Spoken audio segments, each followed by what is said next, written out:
the reason why she did that?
Hey, everybody.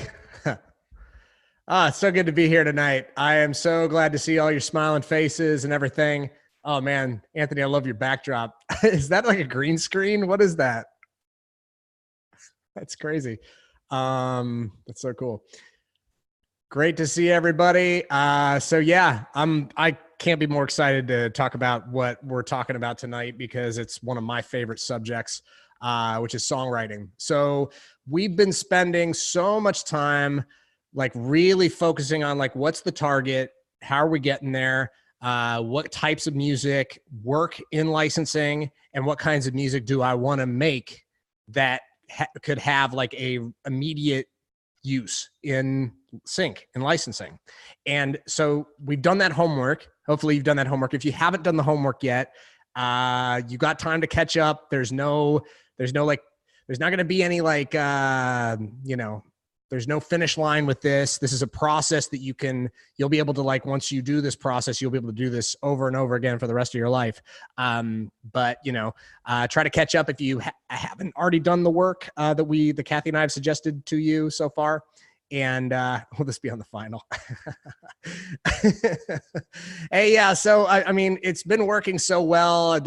Unfortunately, we had like just a ton of like accidental people like having their cameras accidentally turn on in the whole muting thing. I'm sorry to mute everybody, but it's like I feel like it does feel a little weird. But I think it's good to like not have the interruptions while we're talking, especially like during an interview.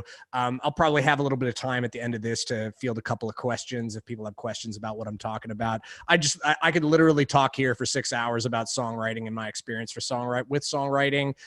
When I was jotting down today, it's not going to be as organized as it's been in the past in terms of like having a bullet pointed,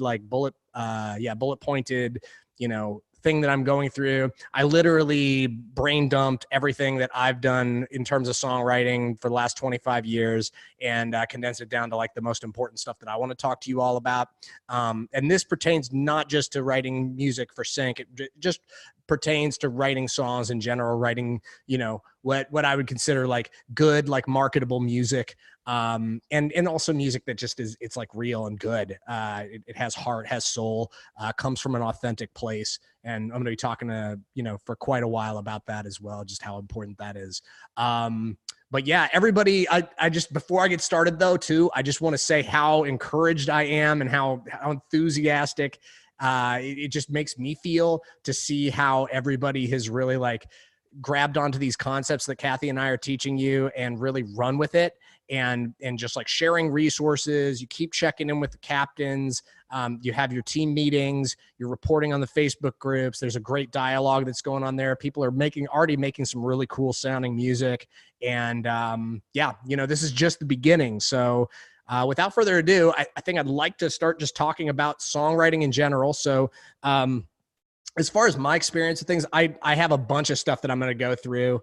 If anybody does want to like kind of take some cliff notes and post them later, that'd be pretty freaking rad of you. Otherwise, I'll see what I can do in terms of turning these note cards into something that's easy for you to just kind of copy and paste. Hey, thanks for all the volunteers. I know everybody's like so sweet and supportive here, and I really appreciate it. No, Kathy does too, and it's part of what really like what it boils down to in this world is like teamwork. And so just thank you, appreciate that. It always works to help other people, and then just stuff, it definitely helps a lot. So I appreciate whoever's doing that. So first thing I want to talk about now, I've been just give you a little brief introduction to, just my songwriting career. I've been writing songs for about 25 years. If I had to guess the number of songs I've written, I've probably written somewhere between like 800 and 1,000 songs if I had to guess. That's just like a rough guesstimate off the top of my head. I would probably argue that like the first 500 songs I wrote were pretty bad. And it took me a long time to get to a place where I could write a decent song. And I feel pretty confident in my songwriting skills these days. But it wasn't always the case. And, so you're hearing this coming from somebody who did not really, instantly get it. In terms of like what makes a compelling song that's marketable, that's that kind of ticks off the boxes that it needs to in order to be considered like competitive. So you're getting, my perspective is from like probably putting in like 20,000 hours worth of songwriting, not only on my own, but I've probably done a majority of the writing that I've done in collaboration with other people, which it's actually fun to say. I've probably co-written with like at least 200 people if I had to guess. It's just been co-writing's always been like a part of my flow, and it doesn't mean I don't enjoy like writing songs on my own, but I always just find it's more fun to do with other people, and you create something special in my experience with it. Kathy's actually going to go into this in great detail about like about the co-writing process and how important it is, and how to show up for your co-writing sessions super prepared. So you'll have that to look forward to very soon. I think it's coming up this weekend actually, is when she's doing her call. So and I know she's really excited to talk to you all about that. But yeah, so that's my perspective on things. Co-writing is awesome, but you don't have to co-write in order to write something good. So yeah, let's just get straight into it. There's no particular order with these. There's actually like the first thing is probably that I'm going to talk about is probably the most important thing in my experience with songwriting. So I think that's really like the number one thing that everything else kind of like falls kind of at a level that's a little bit below that. You're talking to somebody here who I really feel that songwriting, like creativity in general, is in a way, it's whether you believe in spirituality or anything like that, I believe that there is like a spiritual component to writing and to creativity. And for me, like one of the big things for me was, and probably the best advice I could give to anybody who's trying to write, and whether they feel stuck or not, the way to be a better songwriter is just to get out of your own way. And what I'm saying is like, is really just like, because songwriting can, as with anything that we set out to do, we have will, we have ambitions. And if we take that into the creative process, it's a little like apples and oranges. They don't really mix too well I think that there's a dance, and I'll talk about this later, that there's a dance between using your mind in the songwriting process and using your heart and letting it come to you. But that is really like at its core, like the most important part of the creative process for me is just getting out of my way, my own way, and just, it's just realizing that songwriting is not an egoic construct. It's for me anyways, it's just and I don't actually claim, this is just my belief, is I don't really take claim for like the creative ideas that come to me.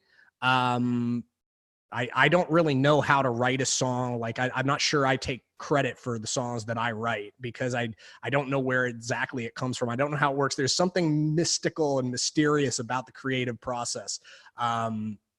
In my experience with it, some of the best stuff that I've written sometimes comes within like a 5-minute period. It almost feels like a download, and you're just kind of like, I'm not exactly sure where that came from. So that happens a lot for me. And when I'm in the creative flow with other people, sometimes it'll happen where we'll just start working on something and I'm not really thinking about it at all. It's more just I'm letting it organically flow and come to me. So that is probably the first thing that I would say in terms of songwriting. The most important thing for me is just getting out of your own way. And so then what this does is then it kind of segues into the next thing I want to talk about, is that like, it's not to say that you don't use your mind when you're writing music, and you're writing songs. It's not the truth at all. Like, but I think I see the mind's role in songwriting as like the mind is a tool in the songwriting process, versus like the place where the creative ideas come from.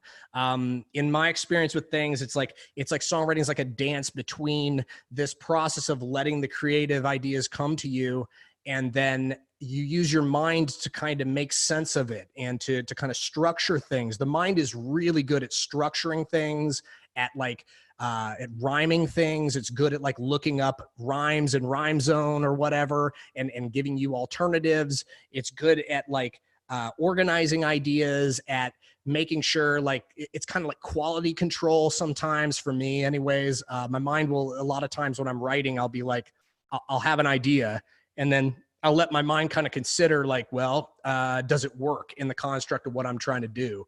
And then sometimes there's a little bit of battle between like well, it just kind of feels good. But then maybe it doesn't logically make sense in the construct of the song. But that is a process that is just kind of ongoing for me when I'm writing. And it's the same thing that I take into the collaboration process too, if I'm writing with somebody else. So yeah, that's number two, is like really, it's a dance between the mind and just kind of the natural flow of creative energy and ideas that come to you or come from like a heart-centered place. The third thing I wanted to talk about, I got a bunch of stuff here, so we're just going to keep going down the list. So this is one thing that I think if I had like one piece of advice that I could go back to John when he was here, like in 2015, eager to play any and all open mic and play stages, and had no idea, had so much ambition and drive, and had no idea what direction to take it. I think the thing that I would have done if I could go back and like give him a piece of advice, it would be to just like find out what you're good at and what you need help with. I feel like this is really like this is where like the teamwork and the collaboration can really help, especially when you're talking about, we're not just talking about like, let's put together a song that we can all play at the open mic, or we can like get the guitar out and play it around the fire, drink some cocoa. You know, this is not what we're trying. That kind of music is always going to be important, and we're always going to make that kind of music. But what we're trying to do here is we're trying to make music that's competitive in the licensing world. And to do that, there's certain thresholds for quality that need to be met. And it really behooves everybody to be super honest with themselves about where they're hitting that mark and where they aren't. And if you aren't hitting the mark in like, you know, if you're really good at coming up with a top line, but maybe you're not the best lyricist, it's really possibly going to be in your best interest to team up with somebody who's a really dope lyricist.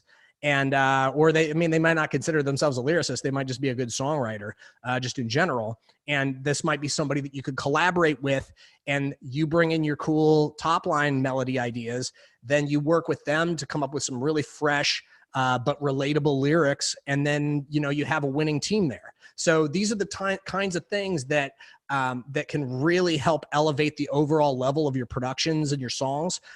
But I will have to say that back at the time that I'm talking about, when I first moved to town, I was just trying to do everything on my own. And I thought that, you know, I was, to a certain extent, I was kind of getting frustrated after a couple of albums worth of writing songs, recording, and everything like that. And it's like, why isn't anybody realizing how brilliant I am? You know, don't you know who I am and how much time, how much effort I put into all this? There was like a little bit of like certainly like my own like ego getting in the way of like something that, where if I think looking back, if I had like gotten a team of songwriters to kind of help me better put my ideas down into musical form, that I could have been able to put together like a more marketable package as an artist. Now I'm talking about like as an artist, but the same thing could apply to anybody who's just trying to make music for licensing, or any other purpose really in the commercial realm. So that's another piece of advice that I would say. It's way more effective to team up with people who round out your skill set than trying to shore up your own weaknesses too, I've found, because these kinds of things, especially if they're things you've done your entire life in terms of the way you write or things like that, they can be really hard to, like, if you're not great at writing lyrics, it might be really hard for you to flip that switch quickly and go from like writing lyrics that are like not quite hitting the mark to ones that are really competitive. So it might be better for at least the short term to find somebody who can kind of basically like shore up like the weakness in your songwriting that helps lift it up to the level that it needs to be. So yeah, it's totally like one team supports another. Navigating collaboration is really like, it's literally my day to day. I'm a producer. I make music every day and I write almost every day. And I'm constantly navigating the collaborative process with other people. So trust me when I say it's possible. And there are certain things that I do really well, and there are certain things that I don't do as well. There's probably a few things that, there's probably more than a few things that I don't do well at all. But I know the people that do those things well, and I team up with them. I have good relationships with them, and it helps get everything done to the level that it needs to get it to. So that's the next thing, is just like, finding what you're good at, and just being really honest. And that could be a tough process, because like sometimes maybe you think you're really great at writing lyrics, and you find that maybe you aren't as good as you think you are, and that's okay. But at some point, to get your stuff to the level that it needs to get to, there has to be a certain level of honesty with that, and about getting that feedback, and not taking it personally. I think for me too, back at the time, like when I was talking about that period when I first moved to LA, I think it would have been really hard for me to like take that, because I can look back now and say, like, I was not a good writer at all when I first moved to LA. And it took me so many years and so many songs, dozens and dozens and dozens of collaborations and songs to get to the place where I am now. But it's like, you learn when you learn, and you have that openness to receiving constructive feedback on your stuff, and then taking that to heart when you're ready for it. So, don't worry about that either. We all have our own process that we go through with this stuff. So, and Kathy and I and everybody else at Catch the Moon likes to really suggest like being gentle with yourself as you go through this process, and just like be open-minded to the process changing the way that you do things, because it's probably going to help your career. Next thing up. So let's see. Sorry, these note cards are a little disorganized. All right, next up, number 4. You want to be able to concentrate on your craft.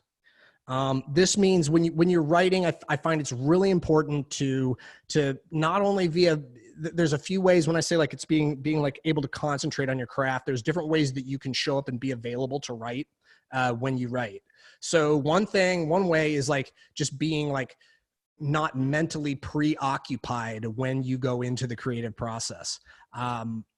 I have an ability, I don't know, at some point I developed this, where I'm able to flip a switch and not think about like that the laundry needs to get done, or that I need to pay this bill, or I need to get a haircut, or whatever's on my mind that week. I can turn the switch, and for like, if I have a 3-hour co-write scheduled with somebody for those 3 hours, that is like the sole focus of what's going on for me. I find it really helpful. That way, like the mental stuff can literally translate into the heart stuff sometimes too. And like sometimes if you're too preoccupied with things, it can actually leave you like emotionally unavailable to write, which I think is like, it's actually really bad if you're not like emotionally available to write, because then you're kind of missing like perhaps the most important part of a song, which is like the heart of it. So yeah, it's like find a way to be free and available when you write for the creative process.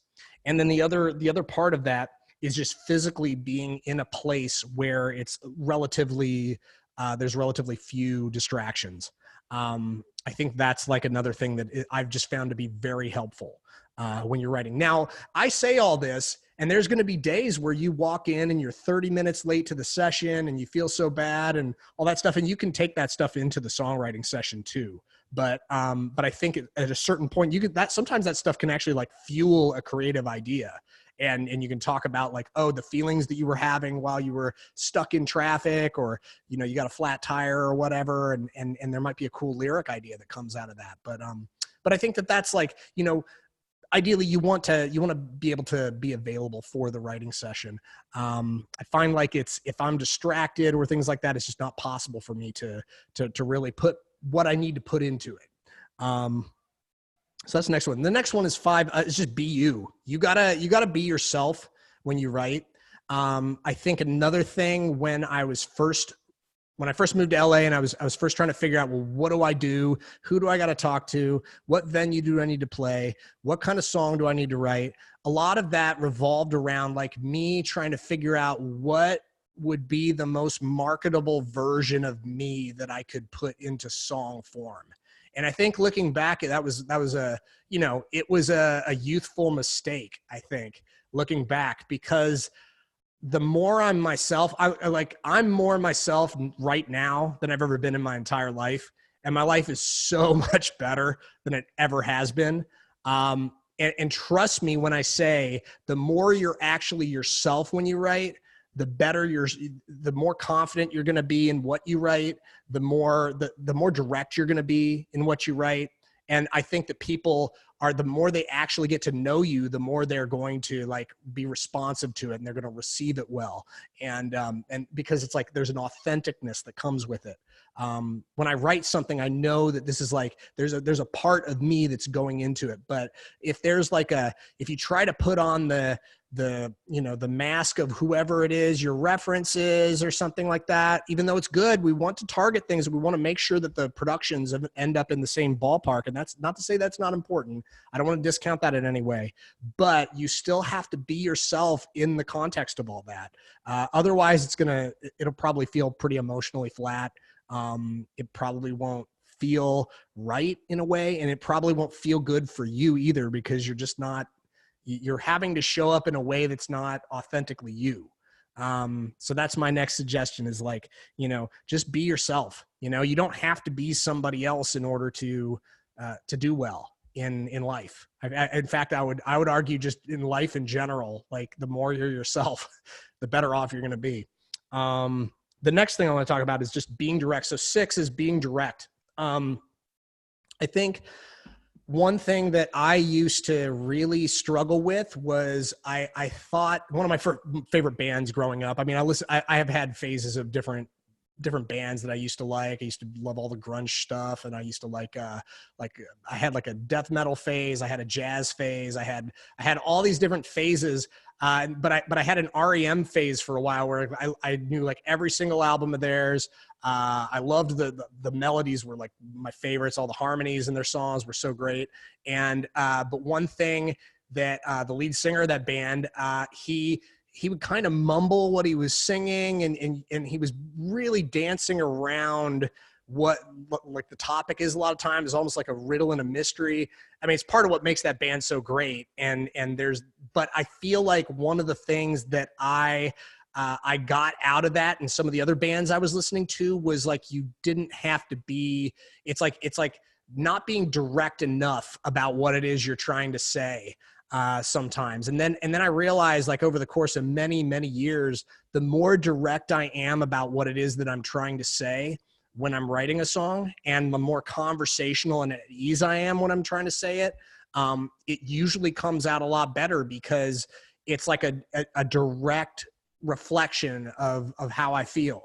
And not to say you can't be creative and cool and all that stuff. And yeah, obviously, like some of those songs of theirs are amazing. It's like especially some of the stuff later on in their career. I mean, I like their older stuff as well. But yeah, some of the songs, like when I think there was like kind of a sweet spot with them where they had a couple albums where he kind of like started to speak more directly, and I felt like some of those songs, especially on what was it, like Automatic for the People, so one of my favorite albums of theirs.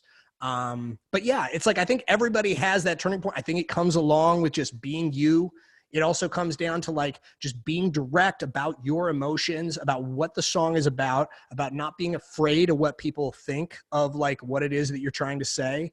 And I feel like that is another thing that you can use to really increase the power of your writing, is just by being direct about what you're saying, not dancing around the subject too much and making it confusing and a riddle for people who are listening to your song. So that's the next thing. 7, less is more. So I know I say this a lot whenever I'm on the listening sessions, is like, a lot of times it's like the simpler your idea, the better it is. The more concise and direct your idea is, the better it is.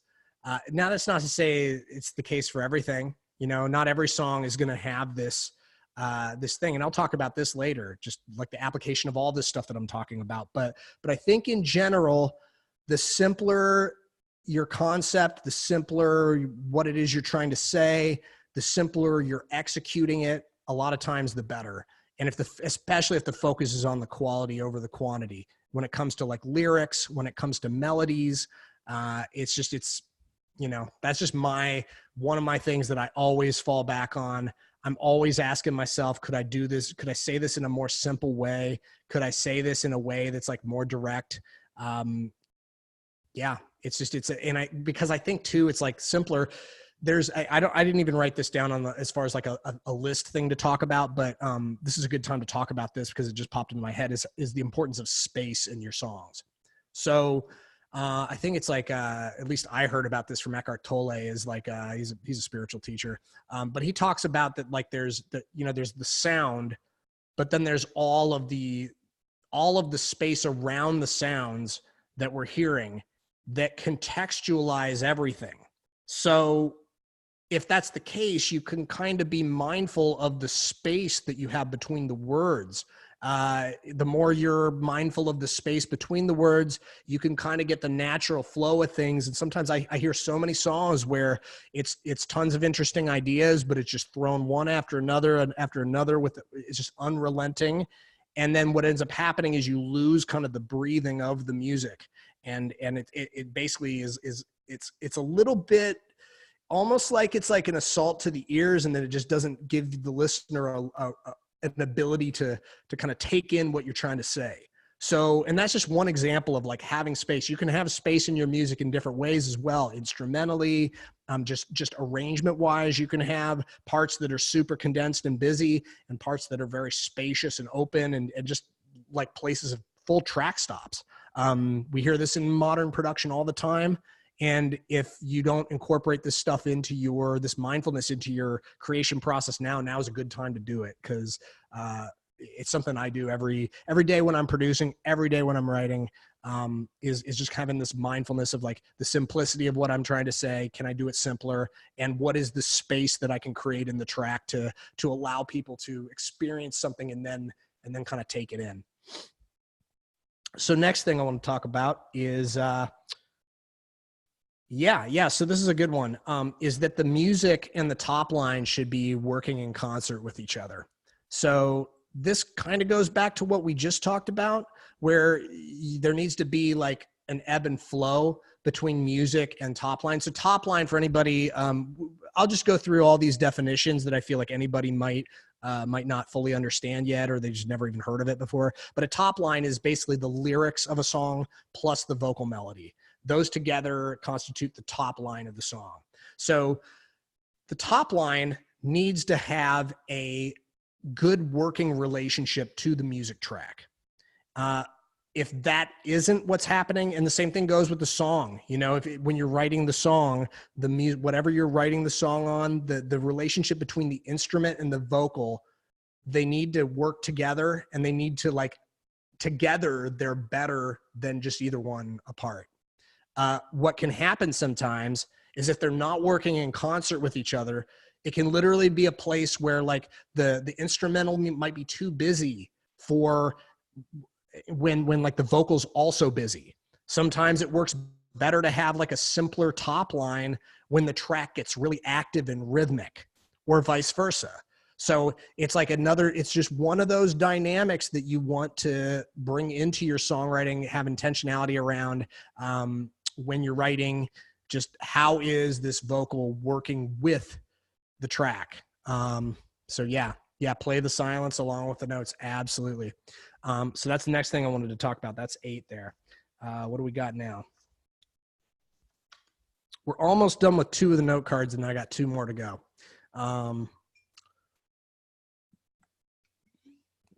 Thanks, Nick. Yeah. I figured the best way to teach you about songwriting was just basically to tell you my direct experience with what works and what doesn't work in my process, because like I said, I've written, highly likely I've written 1,000 songs. If not, it probably falls a little short of that. And I feel like I've earned that like merit badge, for whatever it's worth. I'm not saying I'm the best songwriter in the world, but I've got a lot of years of experience with it, and I'm happy to share it. So, the next thing, here's a good one. It's like, because I see this a lot, and where it's the song has like 2 or 3 concepts kind of mashed into one song. And you might sometimes think that those concepts are super related, but you'd be surprised as to how simple the concepts are of most hit songs and most songs that are used in the licensing world, because there's a lot of overlap between what works in the artist world and what works in sync. In terms of like, songs tend to have like a very simple message overall. So if you have a song that has like 2 or 3 concepts, maybe the song is about infidelity, but it's also about the stars, and it's also about going out on the town. So there's like any one of those 3 songs, or any one of those 3 aspects of the song could be its own song. So what I would say is, when you're writing, to just really keep a laser focus on potentially just one thing, one concept, one thing that you're really trying to drive home, and then make the entire focus of the song. Obviously the focus of your chorus is going to be that, but then all the verses are going to just kind of like basically be the questions that lead up to the chorus being the answer. So that's like my challenge to everybody, is to, when it goes back to like, simpler is better, less is more.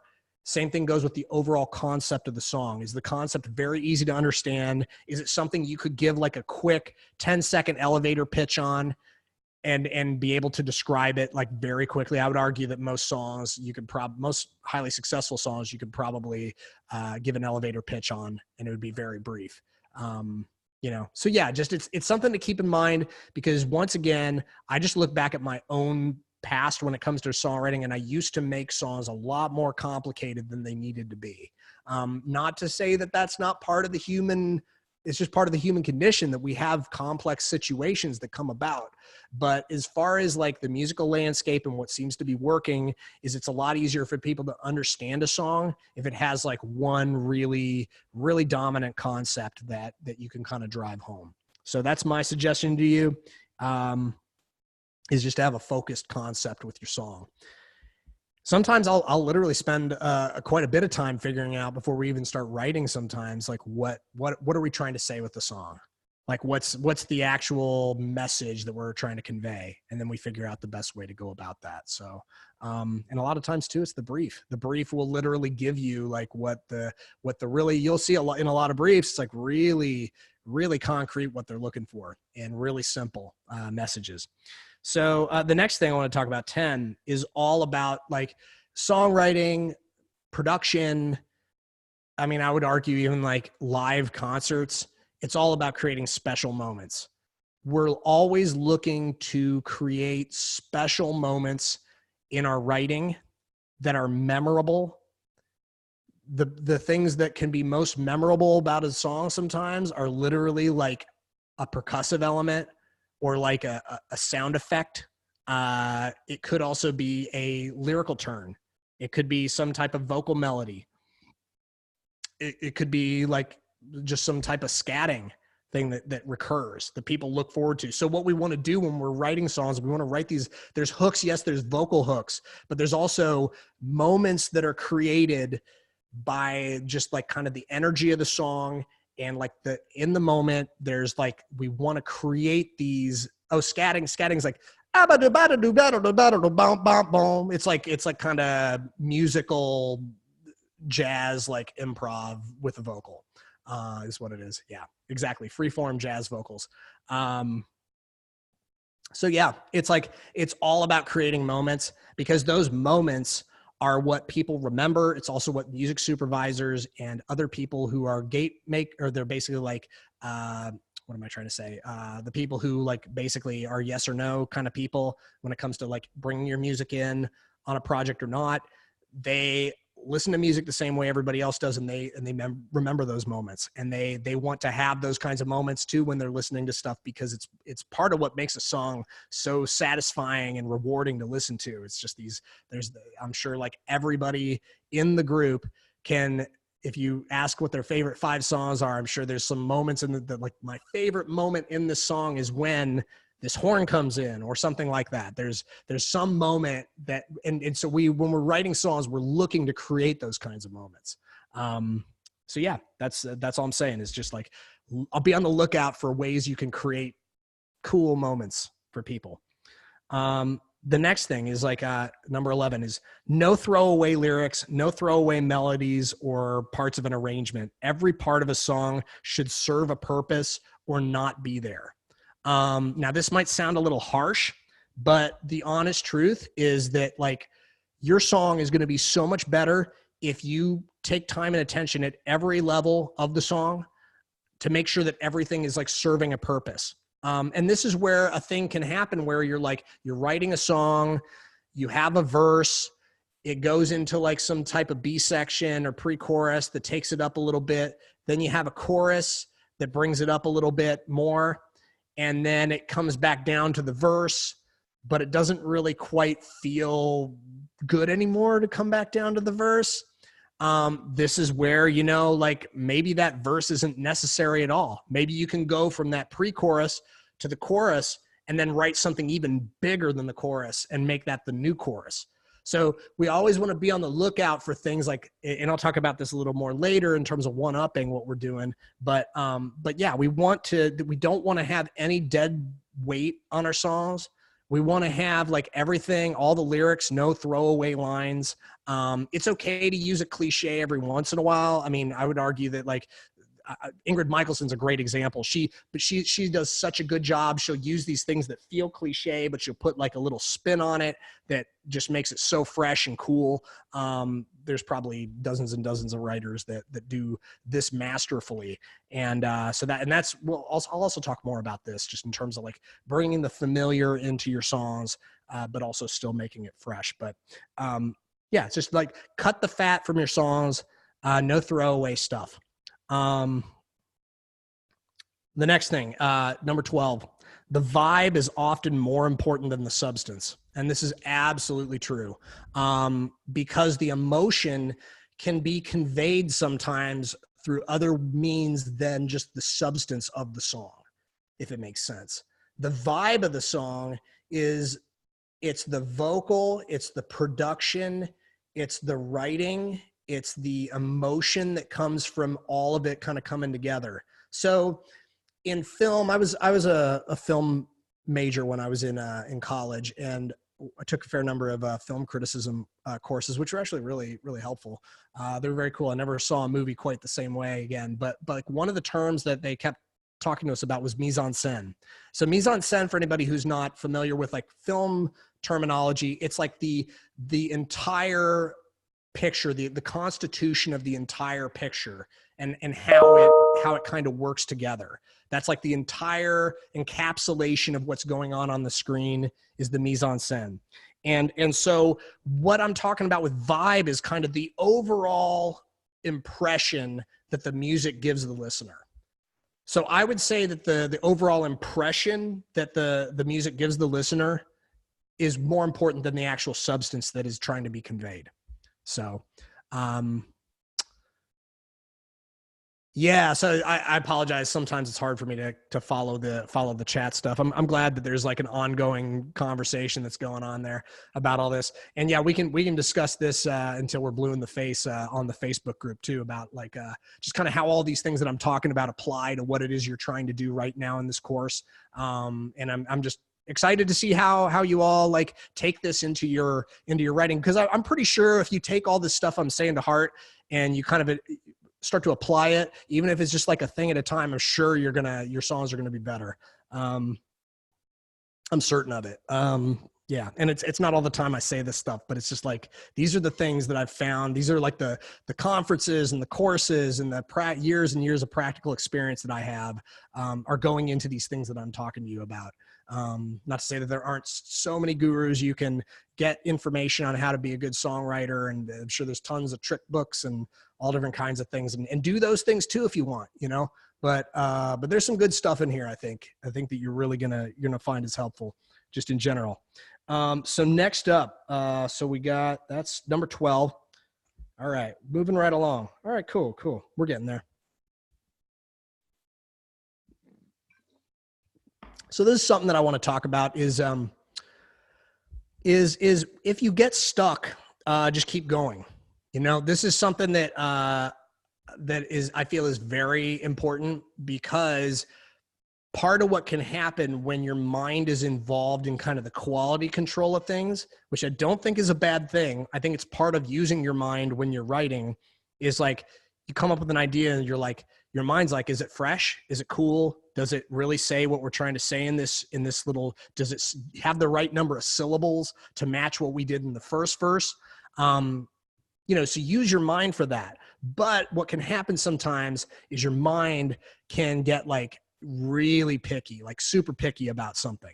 So it could just be a thing where an end rhyme, you scour through every possible end rhyme for this rhyme that you have, and you just can't come up with anything. And you're like, you start to get frustrated. And in those times, I usually just find it best to just keep going, like not get stuck on that part of the song, keep the process flowing.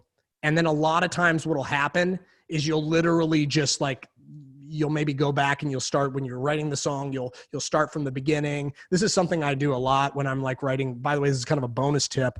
I actually learned this from the Eagles documentary, which was really cool. There's a really long Eagles documentary that's great. And they talk about like Jackson Browne's songwriting process and how he would literally, like, the way he would write a song is he'd get up, he'd make a pot of coffee.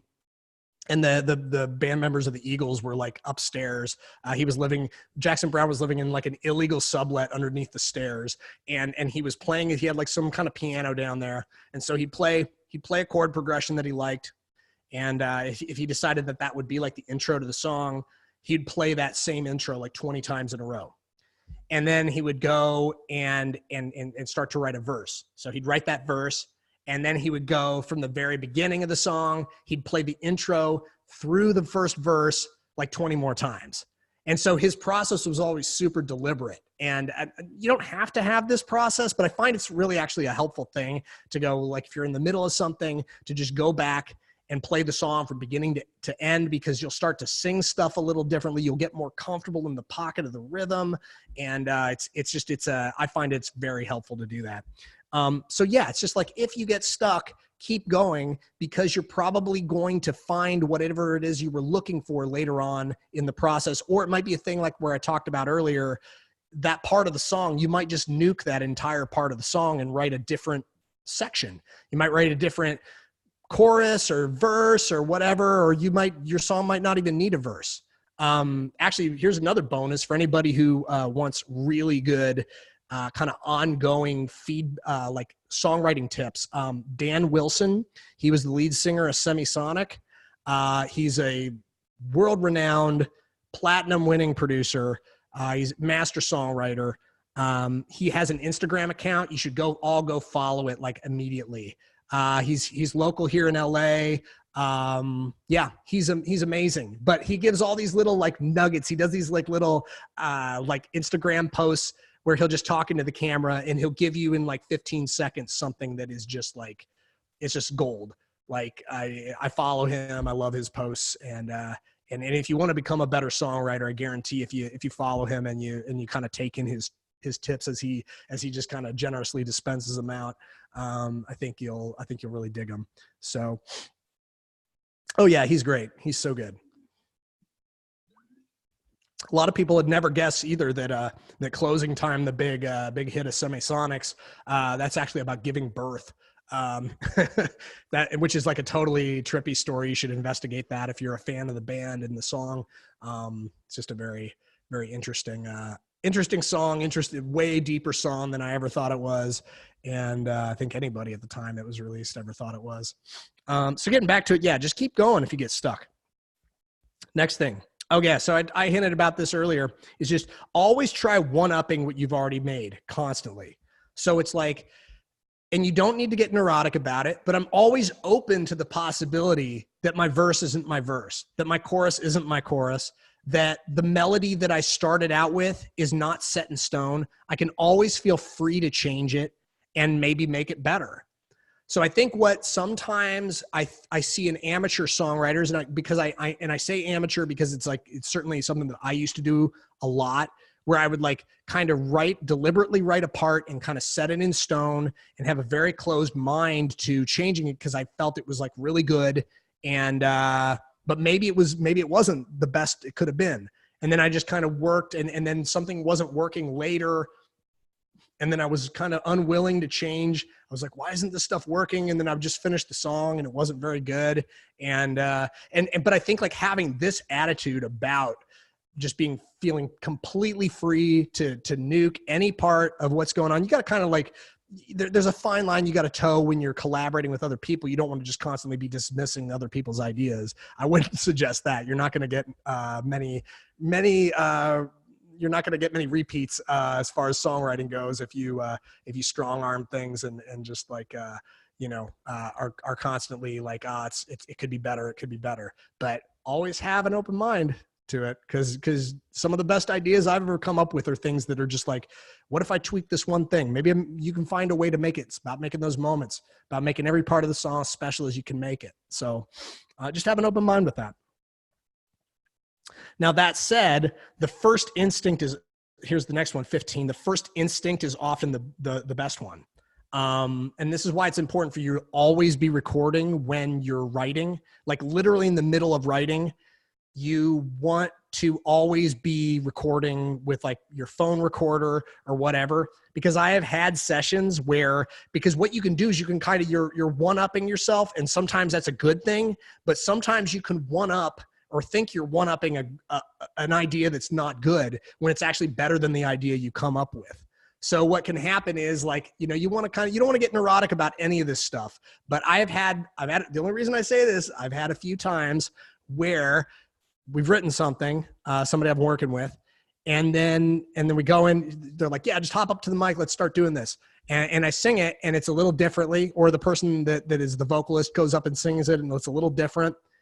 And we're like, that's cool, but I thought I remembered it being a little more unique and a little different. It's like, and then you go back and you play the work tape and it's like, oh yeah, there's that, it felt like an accident that you shortened that note a little bit, but there was actually something really cool about it. And then once you polished it up and you kind of had it fill the pocket a little bit more, it actually lost some of the magic. So yeah, exactly, John. It's like, what I'm talking about is like, sometimes the magic's a little later, but often the magic is like kind of the initial instinct, the initial creative instinct that's like pure. It doesn't factor with the mind so much. It's just like, it's the pure creative process. It's not getting in the way of it, but then you're also kind of documenting it. That's using your mind. You're using your mind to like, basically like prevent your mind from screwing up a great idea. So you'll go back in and sometimes it's like you want to be free in creation. Actually having the recorder going on at all times actually like takes a lot of the pressure off for me too, because then I don't have to remember exactly how it goes. You just kind of have to, one trick I would suggest when you're doing when you're writing and you're using a phone recorder is just to very frequently stop it and hit record again, just because otherwise you'll be potentially sifting through. I've had a couple times where I have to sift through like a 45-minute recording to try to find something, and it's like, it's so frustrating. All right. So that's that's the next thing, is like the first instinct's often the right one. The next thing is 16. Songwriting is also a dance between the fresh take and that which feels familiar. So this is where there's certain things about the way songs are written, about the way in which people in pop culture, the songs that are really popular, there's a lot of times there's common threads between those songs, similar keys, similar progressions, similar structure. And part of that is what is just naturally what listeners want to hear. It's pleasing to the ears. The reason the chord progressions work is because there's something that's very pleasing about the way in which certain chord progressions resolve and then come back. The cycle that creates is something that is, it's fun and exciting to the ears, or it can just be like very satisfying in other ways.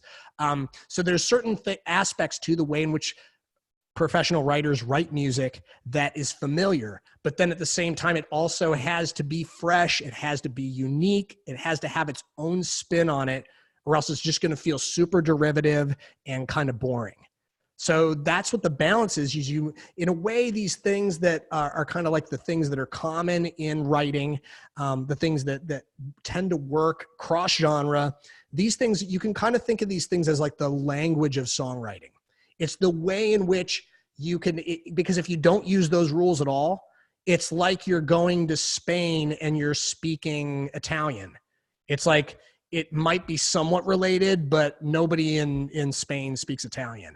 And I know because Italians tell me this. But like, it's like, it's like you're going in with a different language, and then people they're not gonna really understand it as well as if you have this stuff in mind, and then you're also giving your own fresh approach. So I feel like there's always this, sometimes it's like you can kind of think about it too when you're writing, that like, am I being creative enough? Am I pushing the creative angle enough? If not, maybe find some way to make a more creative wrinkle with it.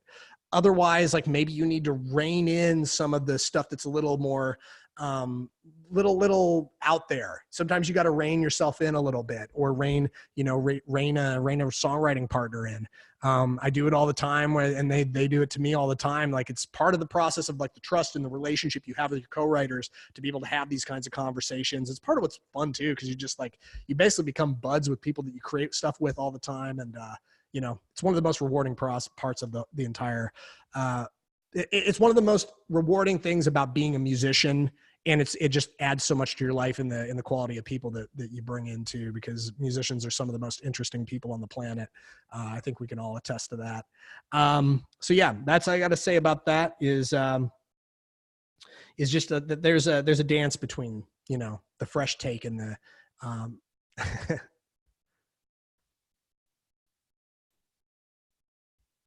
oh yeah, I'm just trying to catch up a little bit on the chat there. Let's keep going.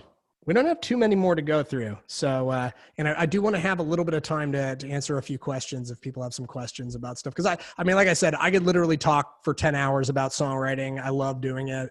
I do it almost every day.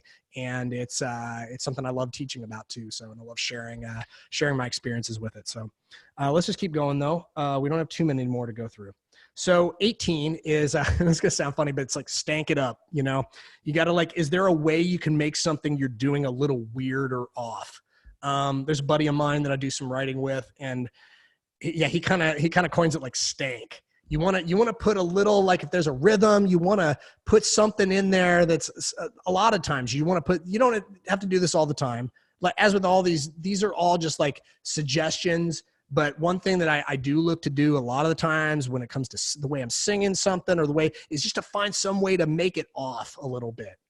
There's so many great songs out there that like the chord progression is like standard chord progression. It's kind of like almost a throwaway vocal line, but the meter's different. It's like 7/8 or something like that for one progression. And then for some reason, that little stank, like it literally propels the song in like an interesting direction where otherwise the song would be like kind of a little plainer. It'd be a little less interesting. So I'm always looking to like put a little bit of that into there. Yeah, there we go. Adding poison. I love that. That's actually great. I might start saying that. I kind of like that better than stank. I like that. Adding a little, it's almost like you're sabotaging your song a little bit. But it sabotages it in like in an interesting way. You're like being a real rebel and breaking all the rules. I mean, I think at the end of the day, it kind of comes back to that. You're doing something unconventional. You don't have to do it for the sake of it, but try it. And like, there's an artist that I'm producing right now, and I challenged her to literally change, to do the same thing with like the meter. Whereas like, why don't we try like every fourth bar to cut off one beat and see what the song sounds like after you do that. And it was, I mean, we're going to start recording this thing pretty soon, and we're thinking it's going to be super dope.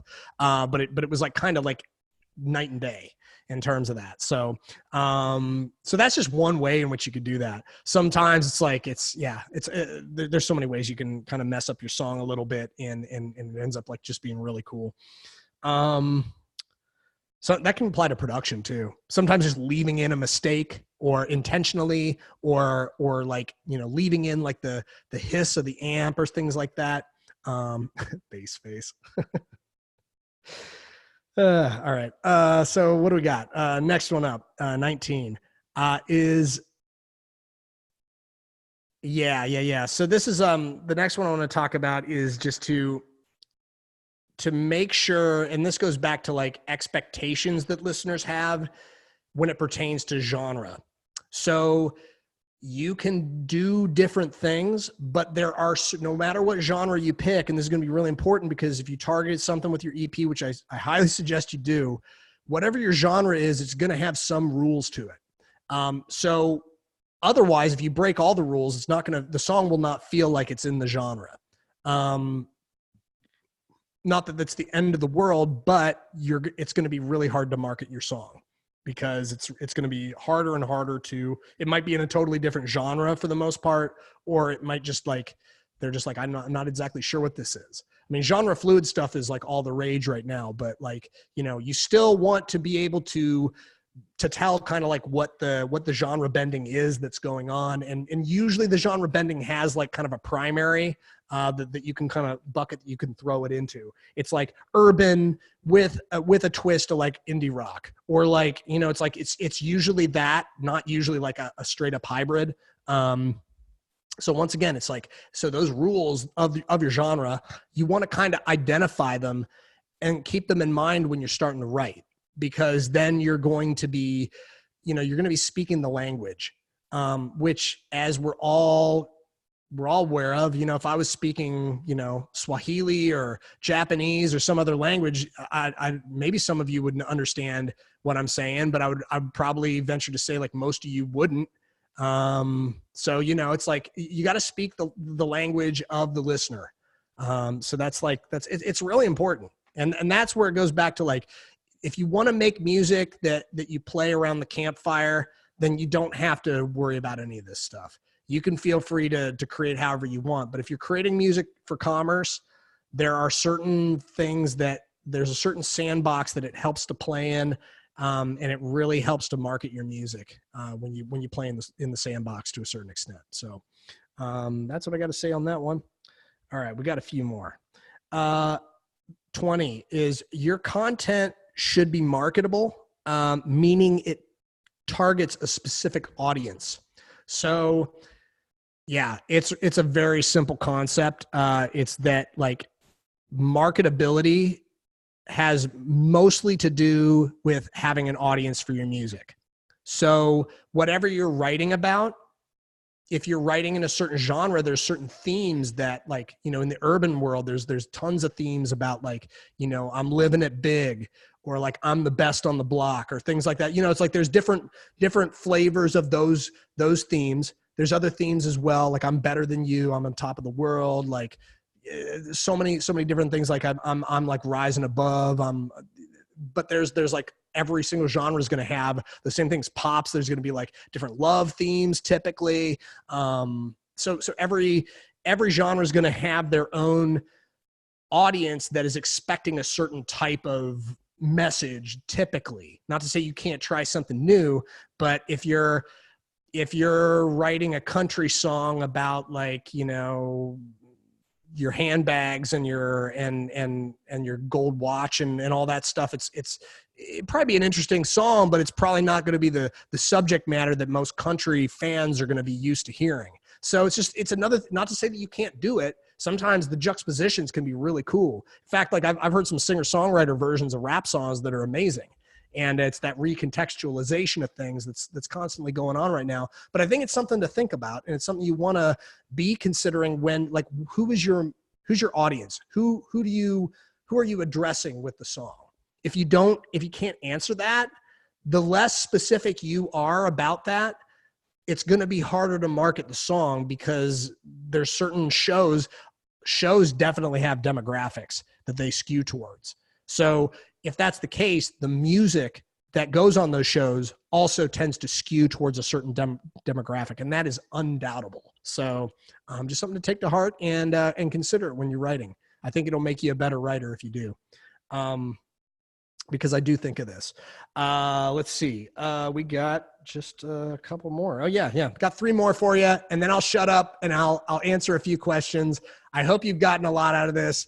I just feel like, yeah, I could talk on forever about this, but here we go. So the next thing is confidence is mandatory. I feel like this is it's just a really important thing about being an artist in general, is like, I mean, maybe your angle is you're totally not confident about anything as an artist, and you're like the insecurity and vulnerability around that could be like actually like one of the cornerstones of the emotional message you're conveying with your songs.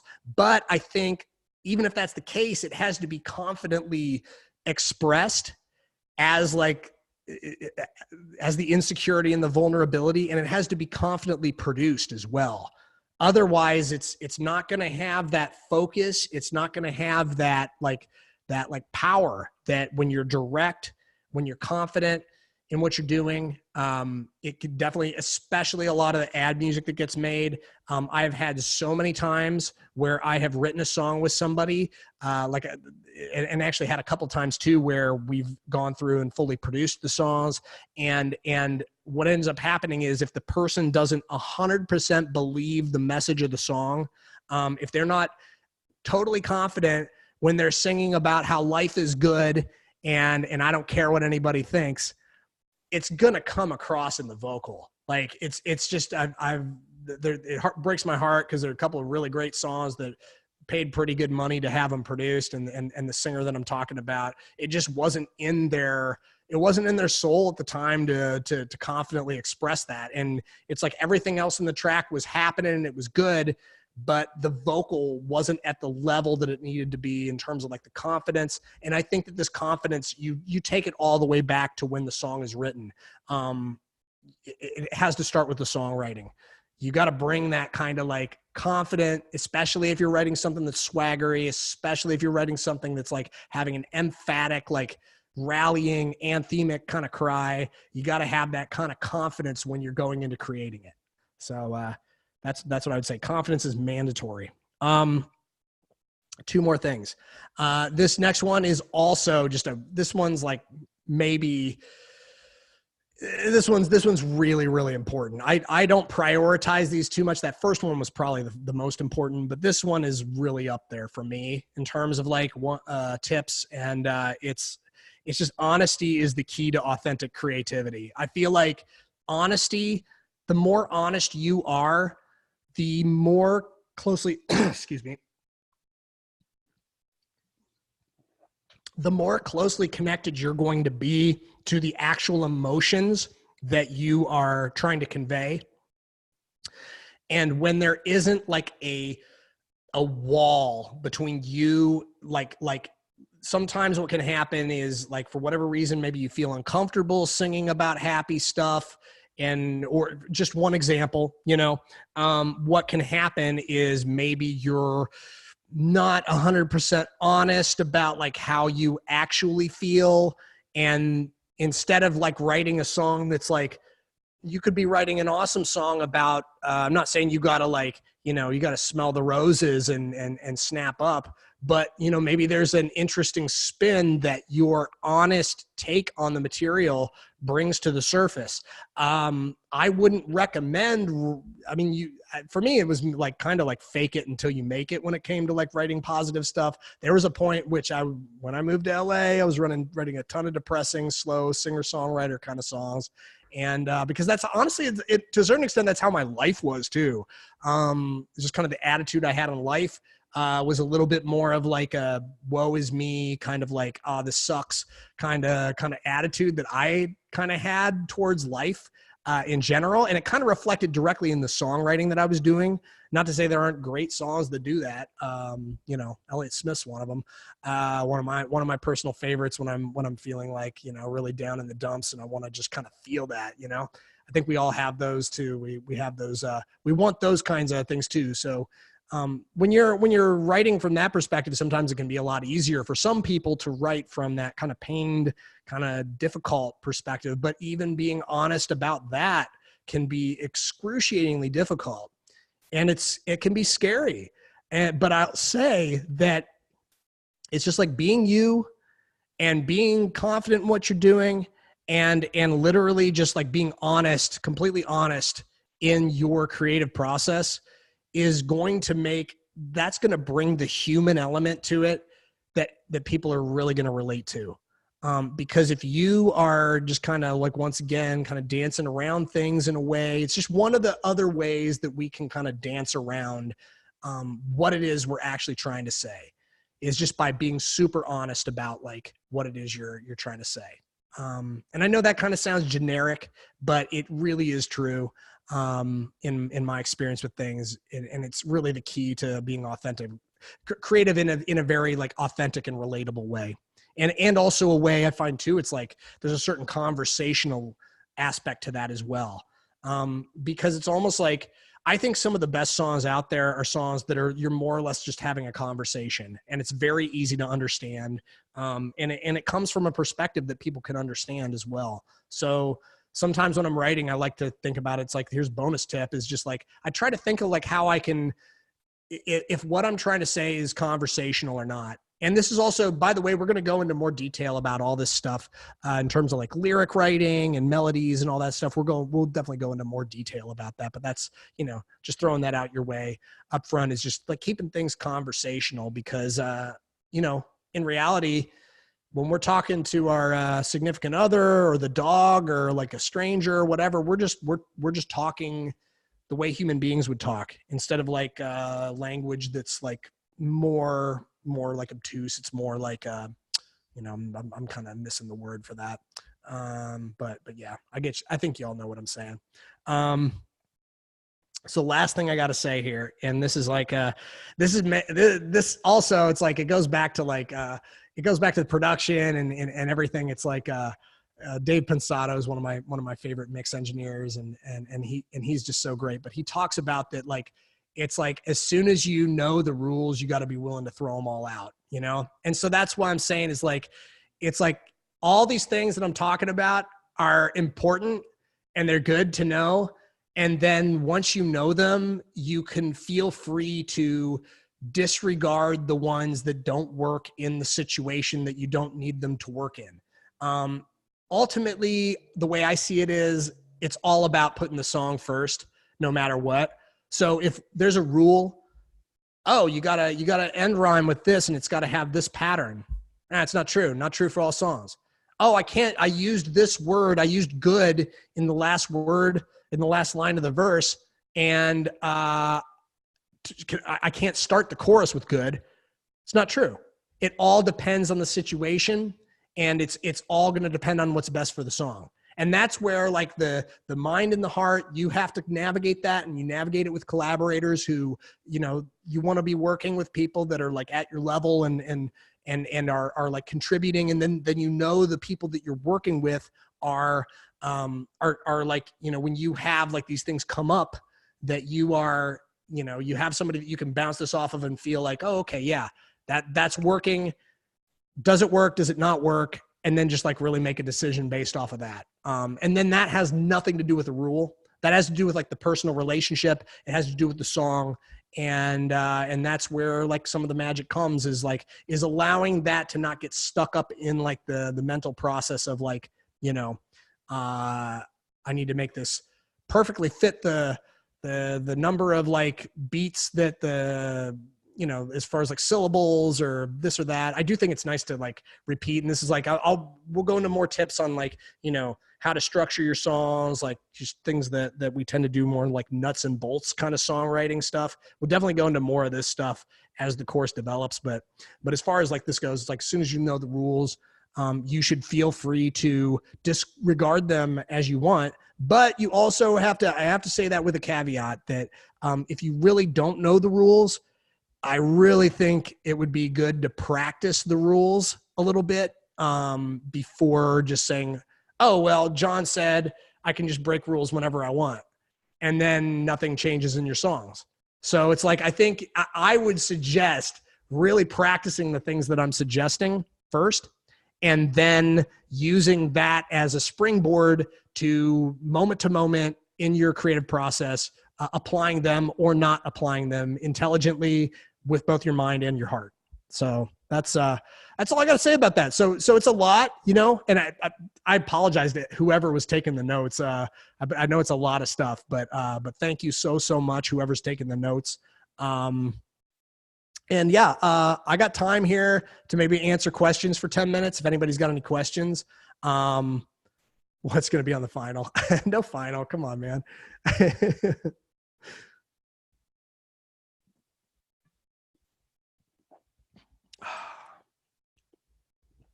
Life is the final. Ain't that the truth? How far afield should a bridge go? You mean like how far off should it go? Or Don? Or that wasn't Don. Who asked that question? How far afield? Rob. Well, I'll just talk about bridges. Like, I think bridges should definitely be a departure. Bridges tend to be the place in the song, at least in the pop world, and a lot of times in like the artist commercial world where there's a departure in terms of the chord progression. That's a big one. Is like one of the things that's kind of a signature of a bridge is that it has a different chord progression, and that the chord that starts the progression is different than like in the verse and the chorus. Yeah. So that's my bridges. You definitely, you want it to feel like a departure. I will also say for sync that the bridge is the least important part of the entire song. So you don't have to worry about making your bridge the most mind-blowing, incredible thing, because chances are the music supervisor is not going to listen to the song from beginning to end. That said, if you're an artist and you're also working to break as an artist, you should write a good bridge, because, you know, good classic songs, some of the best songs that have ever been written, they have bridges. Songs all over the modern pop charts, top 40, all that stuff, they have bridges. So it's like, you know, you can definitely use a bridge. How do you decide when your song is done? That's like that's like the classic tale of like abandoning art. You know, it's like, it's never finished. You just have to decide when you're done working on it. And I think that there's like you just have to at some point decide you're good, you know, for me anyways, because I do think rewriting is important. And the more I do think rewriting is very important. In fact, like, I would also suggest to be totally open, if a song isn't working, to completely rewriting the song. I've also done that on a couple of occasions, and it actually turned out really great. Because sometimes you can have a songwriting session, and for whatever reason, the chemistry's off, it's just not there, and you just don't end up with the result. And it's also like you kind of feel like the idea is kind of fundamentally flawed in some kind of way. Sometimes it's best just to nuke the whole thing and start over. Please look above for Jesse's question. Okay, let me see if I can find it. If you're willing to yell in all caps about it, I am willing to look it up. Let's see. Here we go. Okay. Do you have tips on how to begin a collaboration session for those of us who don't collaborate a lot? Now, Kathy's going to go into this a lot in her.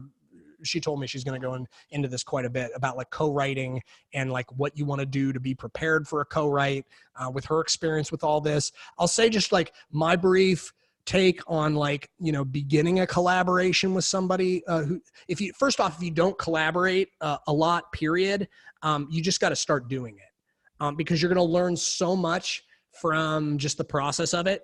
In the first couple times might be a little rocky. It might be great though. You know, you want to have a good attitude. You want to be optimistic. You want to have like, you know, be as prepared as you want to be with it as well. You can certainly prepare a lot. I don't really do this so much anymore, but I've definitely had sessions in the past where I'm like, all right, we're going to write a song that's about home, and it's going to like, we're going to have this kind of instrumentation on it and this and this.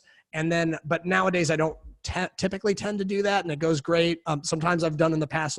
She really loves like doing brainstorming and things like that. I don't want to talk too much about what she likes doing, but like in terms of like how to begin a collaboration session, it's literally as simple as just getting it on the calendar, and then you just show up for it. You would be surprised how difficult that can be sometimes for people, just to like prioritize it enough to actually schedule it, get it down, get to a location you can kind of focus on it. And then it's not like a thing where like, it's like, okay, who goes through, it's not like you're trying to like, you're having some kind of show off at the OK Corral and you're like, who's going to draw first? It's like, I don't have that attitude when it comes to writing. I'm just like, let's get going.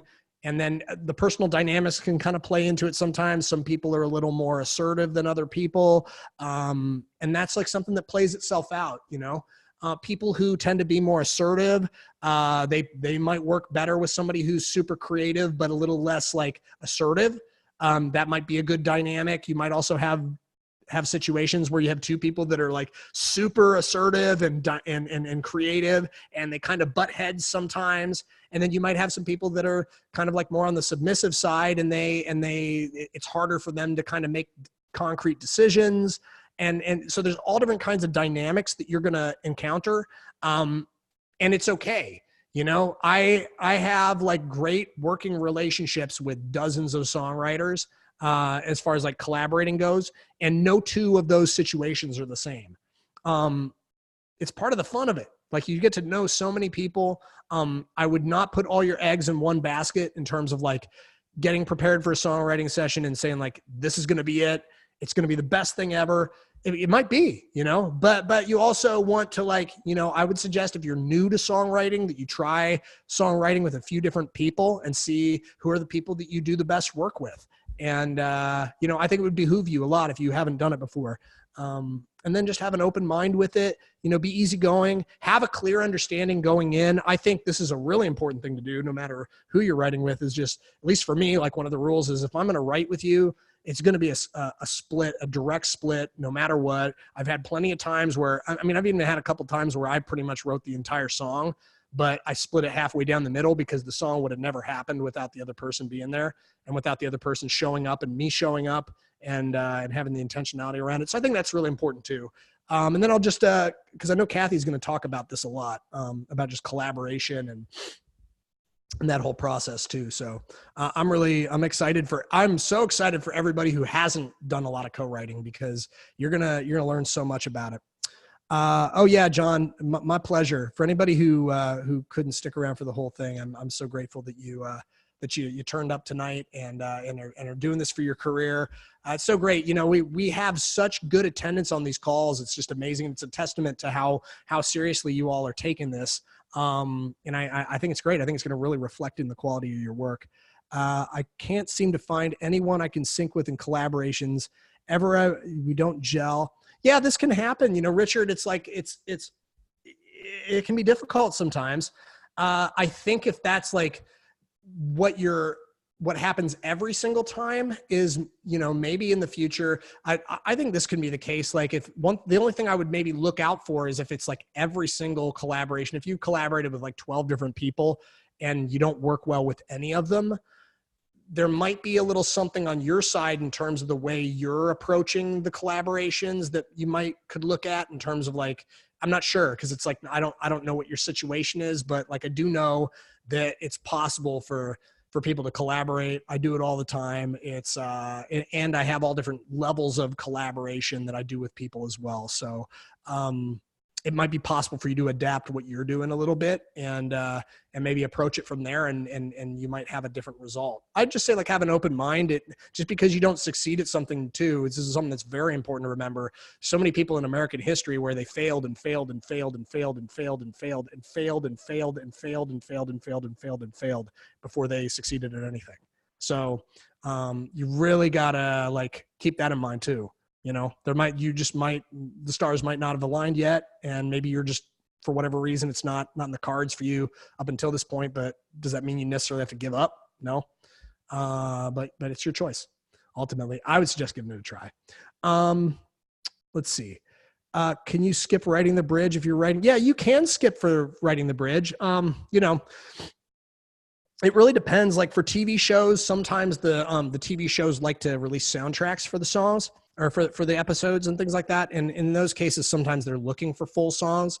In those cases, it'd be good to at least have it feel like a full song, even if there isn't a full bridge. You could still maybe have like some type of, it needs to feel like a song. Not every song has to have a bridge too. So it's like, you know, you could have what feels like a full song, but it just doesn't have a bridge is fine. But I think for everything can go from like some music libraries, you never need a full song. You need like 15 seconds, 30 seconds, a minute. You need these different cut downs, and then you need like kind of a fuller length version of it. Oh,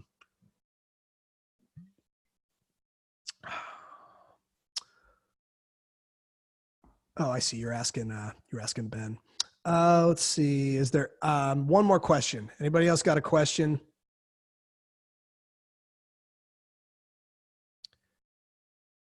I noticed that a lot of the top Billboard songs just repeat 3 to 4 chords over and over and over the verse and chord.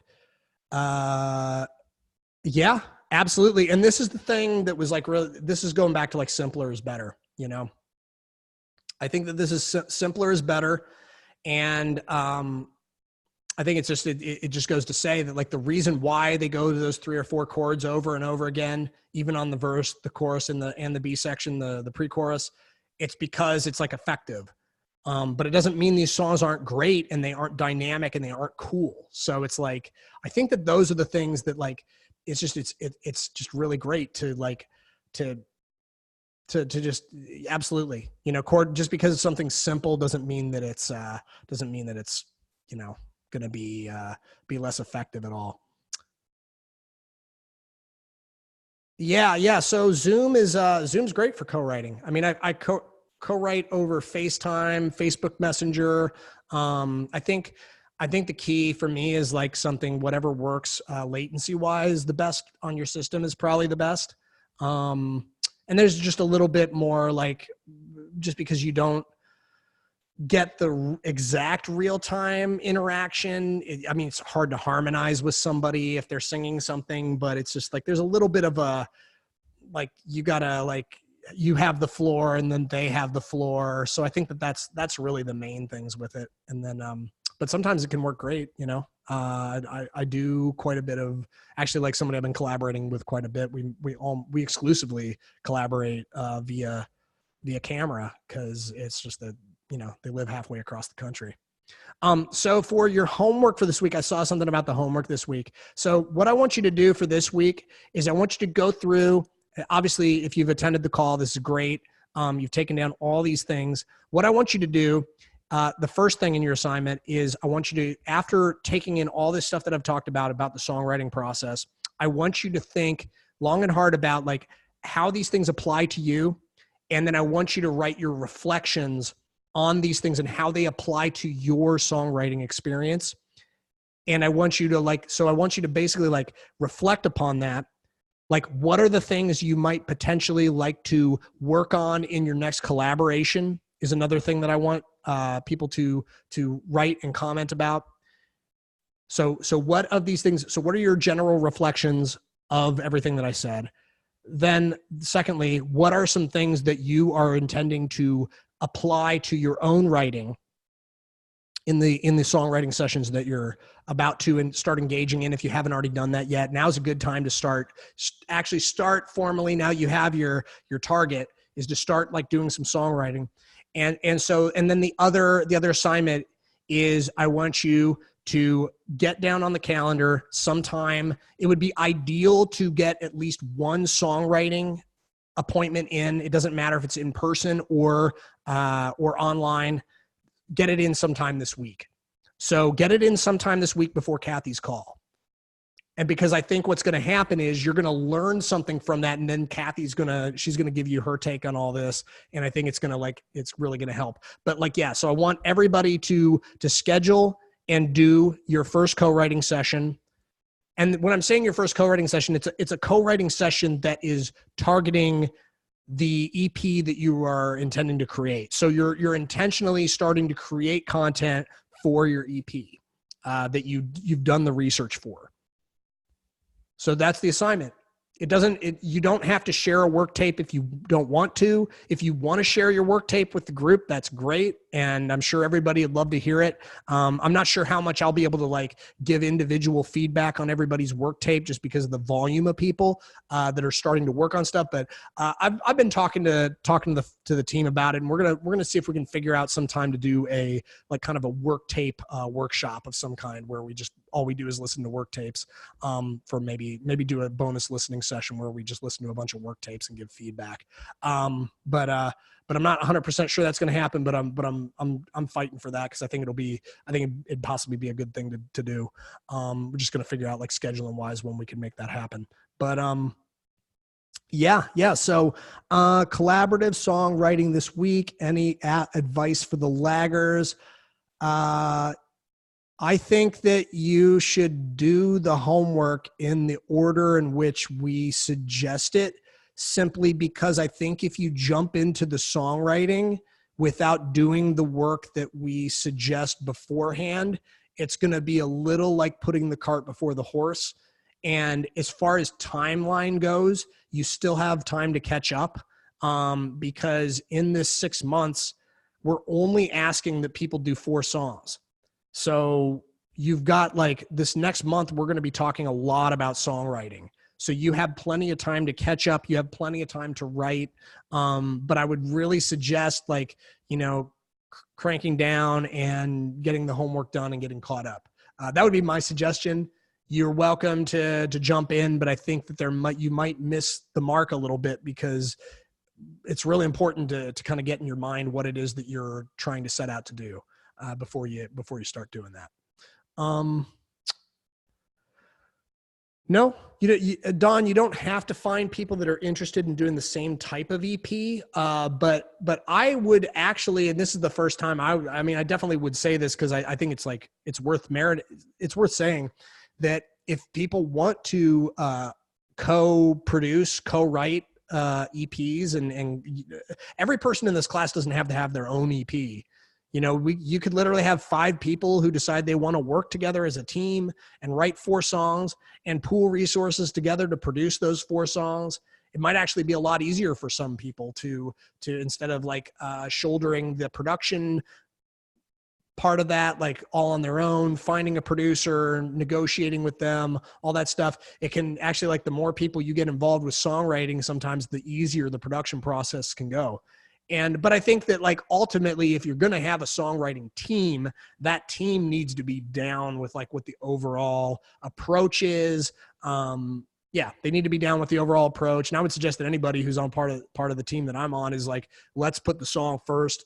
Let's put the EP first, in terms of like, what's going to be best for it. And then just, be a good human and work together to make it happen. So that's one way you could go about it. But you could also, like, co-write with somebody else who's not necessarily going to be involved in any other aspect of the EP, but you want to co-write with other people. Maybe there's somebody that's like, you want to do something that's like in the pop world, and there's somebody in the group that has just a killer pop style, and you feel like they really get it, and you want to write with them, but they're not necessarily going to be involved with your EP. That's fine too. So there's no rule with that. I would just say that everybody should schedule a co-write and try to do it. You don't have to succeed in writing a song. That's not what we're asking for with the assignment either. The only thing is you have to schedule the co-write, and you have to show up for the co-write and try to write a song.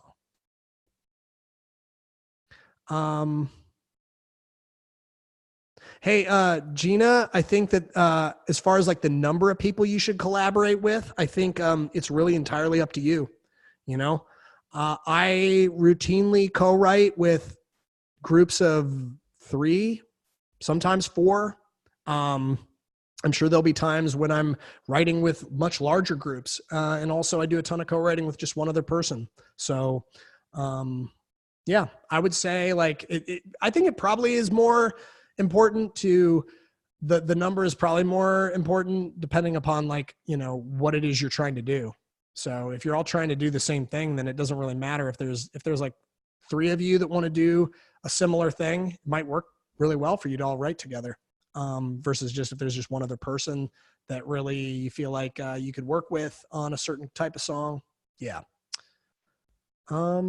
I think that's it. I think that's all the time I have too. So, Sonic Scott, I see you there. I'm actually like, I'm gonna unmute you and lower your hand. You got a question for me, man? Yeah, I do. How's it going? Hey, doing good. Let me just turn my speakers down. Sure. Feedback. Yeah. So, just explain my songwriting process, and then I have a question after. Sure. So my songwriting process right now is, it's kind of, I write by myself a lot. So I'm not good at co-writing at this point. So something I'll be working on, but, I tend to write like bits of songs over like a long period of time. So it's like, sometimes I'll get like, maybe like a couple lines will come to me, and I'll jot them down on the page, like with a song title. And then I'll maybe come up with like, like an intro or like a verse or something. And then I'll like walk away from it and come back the next day. So I'm writing almost every day, but I'm kind of writing like that. And so I one of my problems is I have an issue with completing songs. So I was wondering if you can like talk on that at all, like maybe any advice on actually finishing songs instead of just kind of writing a lot of ideas. Absolutely, man. So my thoughts on that, I think it's a great question. And I'm just gonna lower your hand here. Great question. And my thoughts on that are you should probably partner up with somebody who can help to push the songs across the finish line. Sounds like you got a lot of great ideas, but here's the great thing is you probably have a ton of cool ideas that you can bring into a songwriting session. And you'd be like, hey, do you like it? This is actually a very common thing. Where like, you know, I'll go into a songwriting session sometimes and I'll have a bunch of voice notes of me just like singing a melody into the car or whatever, or even something that I flesh out a little bit in Pro Tools or wherever. And I'll bring it into the session and be like, hey, you know, we could work on this, we could do this, we could write something different. And yeah, but it's like having those, and I've had tons of people bring song ideas in. And then we just like, you know, it's like, as with everything, I'm just like, it's a 50-50 collaboration. The only suggestion I have is if you have ideas you're going to bring into a session, don't bring anything in that you are not willing to split down the middle, just because it's like, it gets, that's where it can get really, when you start to talk about numbers and everything like that, it's just, it makes things less about the creative process and less about like the relationship you're building with somebody and more about like too much about the business, it feels like to me, but that's up to you. But I think like, it sounds like you have a bunch of assets you could potentially bring into collaboration. And then I think just your experience with things, it's going to change once you practice it. It was really hard for me to write with people when I first started out because there was a certain amount of like, everybody's got their own shit that they bring into songwriting when they first start doing it. But as with anything, you'll get better and better. And I'm willing to bet that there's people out there that will, if you work with them, they can help navigate through wherever you're getting stuck in terms of like, you just can't finish the song or whatever. They may be able to help push you along and encourage you and offer other ideas of where you could take things. And I think it's like, you know, you've got a lot to work with. And I would say just be open to the process. And it's like, I would tell you this too, that it feels so good when you finish something that you start, and it kind of feels shitty to me when I start something and I don't finish it. There's like